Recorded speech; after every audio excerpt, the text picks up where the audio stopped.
Hey Pitmasters, what is up? Today we're going to be spit roasting a piglet.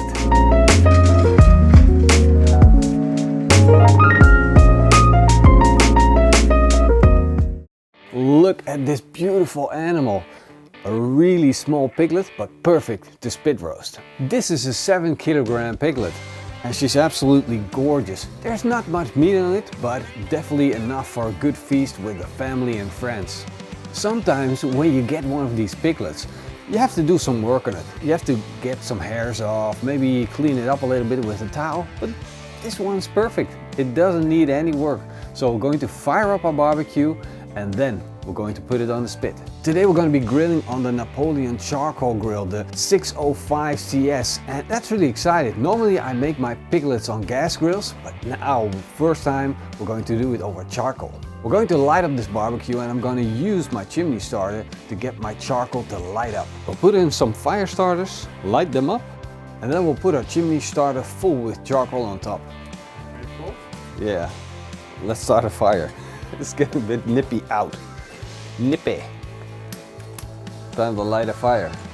This cook is gonna take all day, so when I'm out here all day, I wanna make sure I keep warm. We're going to put this little piglet on the spit, and that's always a challenge. It takes a little bit of fiddling to get it sit just right, so you can cook it to perfection.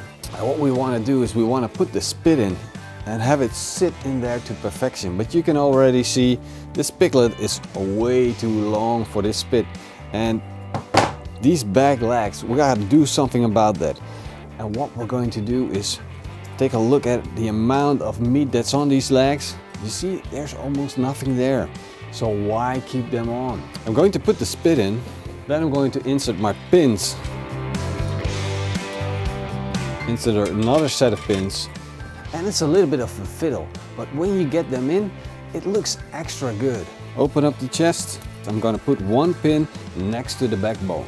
Now I'll put the back one in, and that's just gonna take a little bit of force. There we go. Pushing all the way to the back and then secure it. Now these little feet, how you're gonna let these sit here, it all depends on your grill. Sometimes you could just let them hang loose and it looks really good, but sometimes you don't have room for it. Let's give it a try. So what you see that happens is the feet are hitting the side of the grill, and this is not gonna work. This is why we do a practice run. It gives us the opportunity to make the piglet sit in the barbecue perfect. We're taking off the feet, there's no meat in there, so it won't do any harm. I'm looking for that knuckle, and when I found it, I make my incision, cut through the connective tissue. As you can see, our piglet is sitting in there perfectly. We're going to take it off the grill, put some salt on it, and then start cooking. Don't be afraid to put on too much salt. It's got to season the whole piglet. Of course, we want to put our charcoal in before we put the piglet on. This is not barbecuing in the sense that you're cooking for someone. It's an activity. You got to sit here around all day, making sure your cook is going well, not going too fast, adding charcoal. It's a lot of fun. It's an activity. It's something you can do with the family. We want to measure the temperature on the hams. That's where the most meat is, and we want to make sure that that is cooked to perfection. I'm surprised, our piglet is already at 63 degrees Celsius, just after 2 hours of cooking. The charcoal is giving off a lot of radiation heat. During the 2 hours, I added a log of smoking wood to add more flavor to this piglet. I also added butcher's twine to the legs to make sure they stand out properly and don't hit the outside of the grill. As you can see, the meat has firmed up and there's no more use for the butcher's twine, so we're going to take that off, make it look pretty again. I'm checking the skin to see if it's firmed up enough, if it's dry enough. You gotta make sure it's perfect. We want it to be crispy in the end. We still have a long way to go on our meat. We want to crispen up that skin. I want to apply a little bit more heat. I'm raising up the charcoal, and that way we get a lot more radiation heat. If you don't have that system, you can always add more charcoal to get the heat up. Our piglet is starting to look really good. The fat is starting to render down. Look at that belly, how juicy that is. Quickly want to check on the temperature. We're at 74 degrees Celsius right now, and it's starting to look good, but I want to apply more heat. We've got these beautiful embers burning up from our fire. I'm going to use that to add more smoke and more heat. I hear a lot of sizzling going on. Let's take a closer look. Wow! Look at the juices, they started running. That's because we increased the heat a lot. I want to take out that chunk of smoke wood. It doesn't do anything for the flavor anymore, so it needs to go. Now that cleared the air of smoke. Look at our little piglet. Look at the skin. It's completely detaching from the pork. That is exactly what I'm looking for, because I want the skin to detach. I want the fat to render down. This gives the skin a better opportunity to crispen up and become edible. I'm using a piece of cloth just to make sure that we keep that skin nice and clean, brushing off all of the fluids that come from within inside the pig. We continuously want to check on the temperature of our ham, because if that is fully cooked, then we know that our piglet is done. We're at 82 degrees Celsius. This cook consists of 3 parts. The first part is slowly bringing the pig up to temperature with a little bit of smoke. The second part is adding more heat and bringing this pig to a point where it's cooking. And the third part is crispening up the skin at a high temperature. And right now we're at part 2. We're raising the temperature, we're cooking the meat on the inside while drying out that skin. You see the juices over there? Look at that. Can you see it? There? The juices are packed inside that skin and wandering around the fat, and it's all rendering down. Don't we have to check on the pig? Oh yeah. Woo! Look, come. Look at the skin.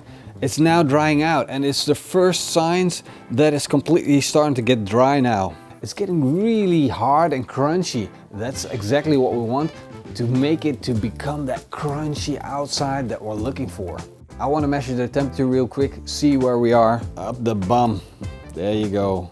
And we're at 91 degrees Celsius. This means we're getting to the final stage of the cook, where we want to crispen up that skin. All the meat is fully cooked. It's time to go. Hey, Marcel, check it out. Look, the leg has been cooked so far through that it probably hit the side of the grill and it fell off. To make it look a little better, we're just going to cut off the other feet as well. So at this point, we're going to add more charcoal to get more heat. Oh. You let everything fall. Yeah, I know. Raise up the charcoal back to maximum. Now we are going to make our sauce. For the basis of our sauce, we're going to use mustard.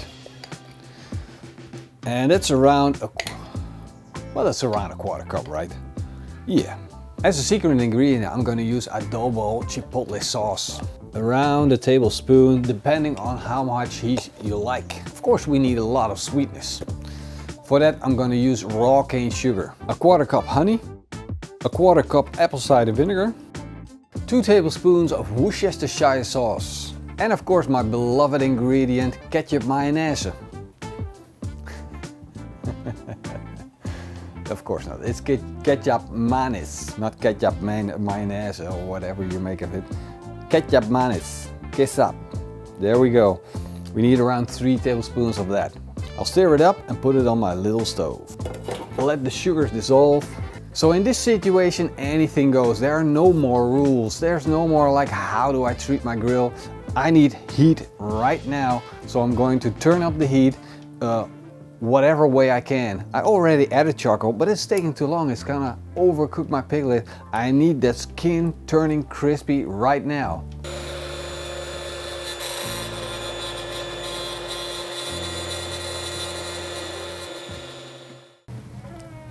Do you hear our like a piggy? Do you guys hear that as well? That skin is tightening up, it's becoming hard, and that's exactly what we're looking for. So this is the time where we're gonna put on herbs. Not before that, otherwise it would just burn at this temperature. We're gonna put it only on the inside, not on the skin. Some of it might fall off, but in the end it's gonna provide us with more flavor. We just finished the final stage of this cook.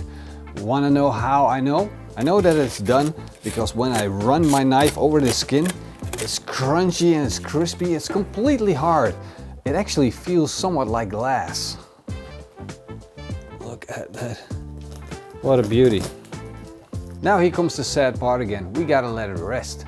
But the good news is, while we are letting it rest, we can still taste a little bit of that skin. This is what I mean with glass. Come in, take a closer look.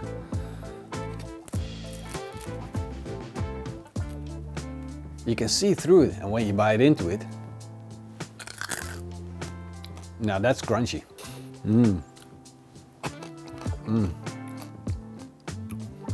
It crunches so hard, I'm almost going deaf. And this is what we worked for so hard to get. That crispy skin, it's like the crown on top of your little piglet that you grilled up. Without it, it will still taste good, but it won't be that crowned little piglet. You can call this Lechon, you can call it Spanferkel, you can call it whatever you like. It's just a piglet roasted to perfection. Now we're going to take off this little ham. I want to see how it turned out.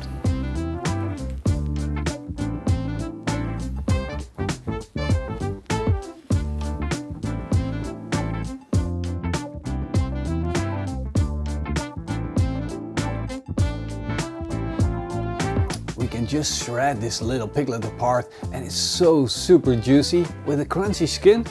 Wow, this is absolutely fantastic.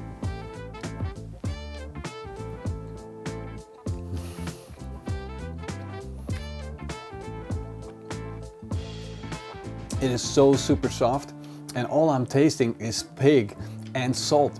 And yeah, a little bit of the Cajun flavor, but the main thing is the pig, and it tastes amazing. It tastes like bacon. It's fantastic. So we got our ham, and we got some of that bacon.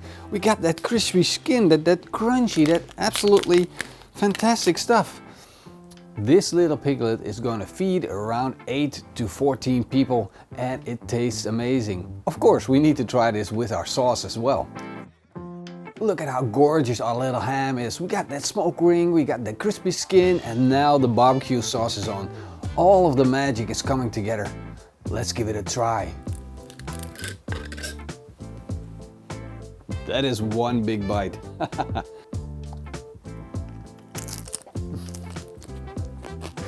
It is so tender and so juicy.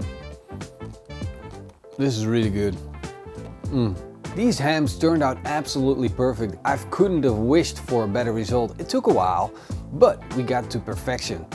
The skin is crispy, we got the smoke ring, the meat is juicy and tender, and we got that bacon flavor. Oh man, this stuff is so good. If you ever want to try this at home, I definitely recommend doing it. And you gotta think about these 3 stages.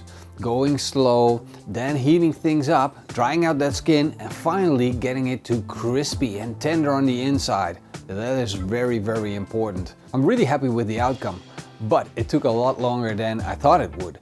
Now, if you're doing this at home and you got a family waiting on the table, waiting for you to finish your piglet, then make sure you start in time, because you can keep this warm for like 1 or 2 hours, maybe even 3 hours. So don't worry about that time span. Better start early and finish on time than start a little or too late and you're gonna be sorry. Mama's gonna be angry with you. Well, you guys know the drill. Smash that like button and leave me a comment down below.